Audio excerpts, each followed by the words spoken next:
Okey, Assalamualaikum warahmatullahi wabarakatuh semua. Alright, hari ini kita akan belajar menulis nisbah dalam A, nisbah B, nisbah C apabila diberi A nisbah B dan juga B nisbah C. Okey, dia macam ni tau. Contohlah, nisbah ni dia akan guna perkataan kepada. Contohlah cikgu kata gula. Kita nak buat kuih ni. Kita kena nisbah gula kepada tepung. Dia kata nisbah gula kepada. Okey, kepada ni kita kena ganti dengan titik dua bertindih. Dia kata nisbah gula kepada tepung ialah 7 dan 8. 7 dan 8. Okey. Maksudnya gula ke tepung yang 7? Gula yang 7 sebab disebut gula terlebih dulu kan. Dia kata gula dan tepung kan, gula dulu. Jadi gula kepada tepung. Jadi gula 7, tepung adalah 8. Jadi 7 nisbah 8. Apa yang dicakap dulu, apa yang dinyatakan dulu, itulah nombor yang pertama. Macam tu. Okey ya. Alright, dekat bawah ni ada ingatan. Alright. Ingat, nisbah juga boleh ditulis dalam pecahan. Contohnya 2 nisbah 5. Okey. Kalau 2 nisbah 5 ni dikata 2/5, ini pun adalah nisbah. Cumanya nisbah ini ditulis dalam pecahan. Okey, bermaksud kalau 7 nisbah 8 ni kita nak tulis dalam pecahan boleh, iaitu 7/8. Okey, boleh ya kelas ya? Alright. Okey, ini contoh pertama dikata diberi P nisbah Q ialah 5 nisbah 6 dan juga Q nisbah R ialah 6 nisbah 11. Alright, cikgu nak tanya P, apa dia punya nilai? 5. Yes, P adalah 5. Okey, Q, apa nilai dia? Okey, very good. Q adalah 6. Okey, itu untuk yang pertama lah. Okey, untuk yang kedua pula. Q, apa nilai dia? Q nilai dia adalah 6. Okey, R apa nilai dia? R adalah 11. Okey, tengok dekat sini. Q kita 6. Yang atas ni pun Q kita 6. Betul tak? Alright, bila Q kita dah sama, tak ada masalah kalau nak cari nisbah P nisbah Q nisbah R. Tak ada masalah. Bermaksud P nisbah Q nisbah R akan jadi jawapan kita. Ambil P kita, 5. Q adalah 6. R adalah 11. Dah settle, inilah kita punya jawapan. Okey, cikgu harap boleh ikut. Okey, lepas ni kita tengok satu lagi contoh.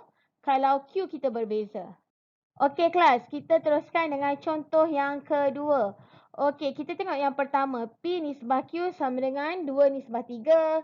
Q nisbah R sama dengan 4 nisbah 5. Dia minta kita cari nisbah P, nisbah Q, nisbah R. Ni adalah kepada P kepada Q kepada R. Kita guna perkataan kepada ataupun nisbah. Titik dua bertindih tu. Kita sebut kepada ataupun nisbah. Okey. Jadi, kita tengok yang pertama. P nilai dia apa? 2. Q nilai dia 3. Okey. Kita tengok pula yang ketiga. Q nisbah R. 4 nisbah 5. Q nilai dia 4. R nilai dia adalah 5. Okey kelas, jom kita tengok dekat sini. Q kita tak sama. Q sini 3, Q yang kedua adalah 4. Betul tak? Jadi kita kena samakan kita punya Q. 3, 4. 3, 4 ni kita nak samakan dia. Jadi satu nombor yang sama. Nak jadi berapa agak-agak? Okey kelas. Tengok dekat sini Okey, saya padam yang ni biar kita tak keliru. Okey, jadi bila jadi macam ni, Q kita tak sama, apa yang perlu kita buat adalah kita kena darabkan dia. Alright, nampak tak? Sini 3, sini 4. Senang cerita kita darab silang sahaja. Yang atas ni keseluruhan tau, 2 nisbah 3 ni, dua-dua kita kena darab. Kita darabkan dengan 4. Okey, yang bawah ni, 4 nisbah 5, kita darabkan dengan 3. Macam darab silang. Semua tahu semua. 2 pun kena darab 4. 5 pun kena darab 4. Maksudnya semua kita tukar nombor yang baru. Okey, jadi nilai yang baru. P nisbah Q sama dengan 8 nisbah 12. 2 darab 4, 8. 3 darab 4, 12. Okey, Q nisbah R sama dengan 12 nisbah 15. Okey, dekat sini, jom kita tengok. Q kita dah sama belum? Q 12. Q 12. Dah sama ke belum? Okey, dah sama kan? Kalau dah sama, kita boleh je lah tulis P nisbah Q nisbah R sama dengan 8, nisbah 12, nisbah 15. Dah settle. Inilah jawapan akhir kita. Okey, boleh kelas? Alright, boleh ya? Okey, dah? Okey, jadi selepas itu kita akan belajar penyelesaian masalah yang melibatkan nisbah. Okey, maksudnya yang selama-selama ni kita belajar asas. Yang pentingnya adalah penyelesaian masalah. Ingat kalau mat ni yang pentingnya adalah kita dapat menyelesaikan masalah.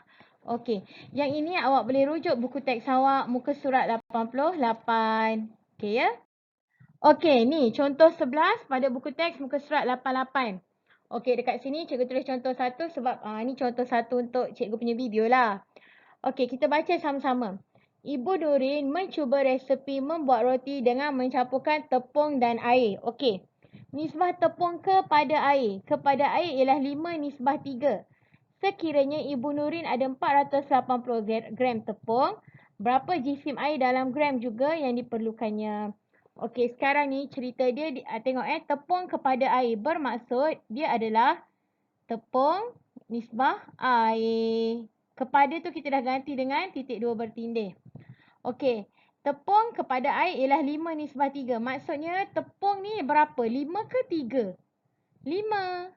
Tepung adalah 5, air adalah 3. Okey, sekiranya Ibu Nurin ada 480 gram tepung. Bawah ni lagi 480 gram tepung. Okey, berapa air yang diperlukan? Okey, sini dengan sini awak kena faham tau. Untuk yang atas ni, ini adalah nisbah. Ini adalah nisbah. Okey, so, contohnya macam ni. 5 cawan kepada 3 cawan. Macam tu lah. Tapi kita tak tahu beratnya berapa, betul tak? Dia hanya nisbah. Jadi 400 gram ni adalah nilai yang sebenar. 400 gram ni adalah nilai yang sebenar. 400 gram ni nilai yang sebenar. Okey, jadi kita nak cari nilai sebenar air berapa. Okey kelas. Ini kalau awak tengok dekat buku teks dia ada 2 kaedah tau. 2 kaedah. Unitari dengan pendaraban silang. Unitari dan tak nampak ni cikgu main unitari dan pendaraban silang. Okey, cikgu lebih suka guna kaedah yang unitari ni sebenarnya sebab saya rasa lebih mudah unitari. Okey, kita kaitkan unitari ni dengan jumlah yang kita ada. Apa dia? Iaitu 5 unit tepung dan juga 400 gram, 80 gram. Dia akan jadi macam ni tau. Contoh kan tepung ada 5 unit. 1, 2, 3, 4, 5. 1, 2, 3, 4, 5. Sama dengan 480 gram. Kita kena cari dulu 1 unit tepung berapa. Jadi 480 gram bahagilah dengan 5. Boleh tak? Jelas tak? Maksudnya kita ada 5 tepung sama dengan 480 gram. 5 bahagian tepung sama dengan 480 gram. Kita nak cari satu bahagian je. Kita buat apa? 480 bahagi 5. Okey, dapat berapa satu bahagian? 96 gram. Okey boleh? Jadi ini adalah step yang pertama. Ini adalah step yang pertama. Okey, step yang kedua adalah kita tengok. Air dia ada berapa bahagian? 3 bahagian. Betul tak? Bermaksud kalau kita nak 3 bahagian air. 1, 2, 3. 1, 2, 3. Apa yang perlu kita buat? 96 gram darablah dengan 3 bahagian air tu. Jadi 96 darab 3. Dapat berapa? 288 gram. Inilah dia jawapan akhir kita. Okey, boleh tak kelas? Boleh nampak tak? Step yang pertama kita kena cari kalau satu unit dia berapa. Step yang kedua kita kena darab nak dapat berapa. Maksudnya kalau air tu 3 darab dengan 3. Contoh nisbah air tu 5 nisbah 2. Darablah dengan 2 untuk air. Okey, boleh kelas? Okey, cikgu harap boleh. Kita tengok pula yang seterusnya. Okey. Okey, ni contoh 12 pada buku teks. Saya tulis contoh 2 pada slide cikgu. Okey, kita baca. Dalam satu projek membina bangsal basikal murid di sebuah sekolah, nisbah wang yang didermakan oleh pengusaha kantin sekolah, syarikat Buku Jaya dan PIBJ ialah 2, nisbah 6, nisbah 5. Jika PIBJ menerima 900, berapa wang yang diterima oleh pengusaha kantin dan syarikat Buku Jaya? Okey, maksudnya macam ni tau, kita tengok. Dia macam ni. Kantin. Kita tulislah kantin. Nisbah syarikat buku. Syarikat buku. Nisbah PIBG. Okey, dia bagi dalam bentuk apa? 2 nisbah 6 nisbah 5. 2 siapa punya? 2 adalah kantin punya. Syarikat buku 6. PIBG 5. Okey, lepas tu dia kata, jika PIBG ni menderma 900.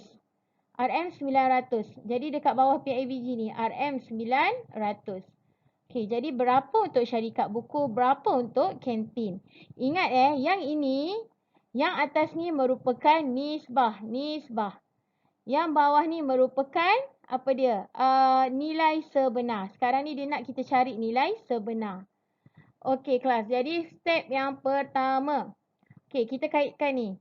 5 bahagian dengan 900. Jadi kita buat apa? RM 900 bahagi 5. Kita nak dapatkan 1 unit. Betul tak? Jadi tekan kalkulator awak 900 bahagi 5. Okey, akan dapat RM RM180. Okey, yang kedua. Kita nak cari untuk kantin. Kantin bagi berapa? Okey, jadi kantin sama dengan RM RM180. Nak darabkan dengan berapa kelas? Darab dengan 2 lah sebab dia 2 bahagian. Jadi kantin adalah RM360. Dah dapat jawapan yang pertama. Boleh ikut cikgu tak ni? Harap boleh ya. Okey, untuk syarikat buku pula. Untuk syarikat. Saya tulis kat sini syarikat buku tak berapa muat ni. Okey, kita ambil juga. Tadi satu bahagian adalah RM180. Kita nak darabkan dengan berapa? Tengoklah buku berapa bahagian? 6 syarikat buku. 180 darab 6. Jadi dapat berapa? RM RM1,080. Dah dapat jawapan untuk yang kedua. Jadi dekat sini kantin adalah RM360. Buku adalah RM RM1,080. Okey dah settle dah. Dapat jawapan dia. Okey, boleh ikut pelajar. Cikgu harap boleh ikut. Kita teruskan dengan slide yang seterusnya. Okey? Last yang tu. Okey kelas, yang ini adalah soalan daripada Google Form tau yang cikgu minta awak buat tu. Yang http://bit.ly Selangor. Okey, dia kata, nisbah murid perempuan kepada lelaki dalam tingkatan 1 ialah 6 nisbah 7. Berapakah bilangan murid perempuan jika terdapat sejumlah 364 orang murid kesemuanya? Okey, dia macam ni tau. Perempuan kepada lelaki ialah 6 nisbah 7. Bermaksud, kita tulis kat bawah ni. 6 nisbah 7. Lepas tu dia kata, berapa bilangan murid perempuan jika terdapat 364 murid kesemuanya? Bila dia kata kesemuanya ni, bermaksud lelaki tambah perempuan. Jadinya, ini ni. 6 nisbah 7 ni akan dapat 364 orang. 364 orang. Jadi sekarang dia nak tahu berapa yang perempuan sahaja.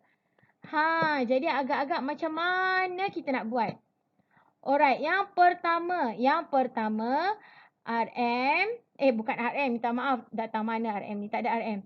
Yang pertama adalah, 364. Kita nak bahagi dengan berapa agak-agak? Nak bahagi dengan 6, nak bahagi dengan 7 atau 6 tambah 7, 13. 13 ni datang daripada 6 tambah 7. Mana satu? Okey, kalau cakap bahagi 6 kurang tepat. Bahagi 7, 6 ni pelajar perempuan je. 7 ni pelajar lelaki je. Kita kena bahagi dengan 13. Sebab apa? 13 ni adalah pelajar lelaki dan perempuan. Dan dia kata 364 orang ni bahagi dengan untuk kesemuanya. Jadi first step kita adalah 364 bahagi dengan 13. 364 bahagi 13. Okey, jadi satu bahagian akan dapat 28 orang. Okey, boleh ke tak ni kelas? Boleh ikut cikgu tak? Okey Okey, step yang kedua. Okey, dia kata dia nak berapa bilangan murid perempuan kan? Okey, awak tengok. Murid perempuan nisbah dia adalah 6. Satu bahagian 28 orang. Jadi untuk murid perempuan, kita akan buat apa? 28 darab dengan 6. Sebabnya 6 bahagian kan? Jadi 28 darab 6. Sama dengan 168 orang. Jadi mana jawapan 168? B lah kita punya jawapan ni. B. Okey, boleh ya murid-murid? Jelas ke tidak? Settle dah. Okey, andai kata dia nak tahu pula murid lelaki. Ini untuk semak Saya tulis dekat sini untuk semak. Okey, dia nak soalan kita dah jawab dekat sini yang 168. Ini sekadar semak. Okey, contohlah dia nak bilangan murid lelaki. Bilangan murid lelaki adalah 28, satu unit ni tadi. Darabkan dengan berapa? 6 ke 7 ke 13? Lelaki, 7 lah. 28 darab 7. Okey, tekan kalkulator.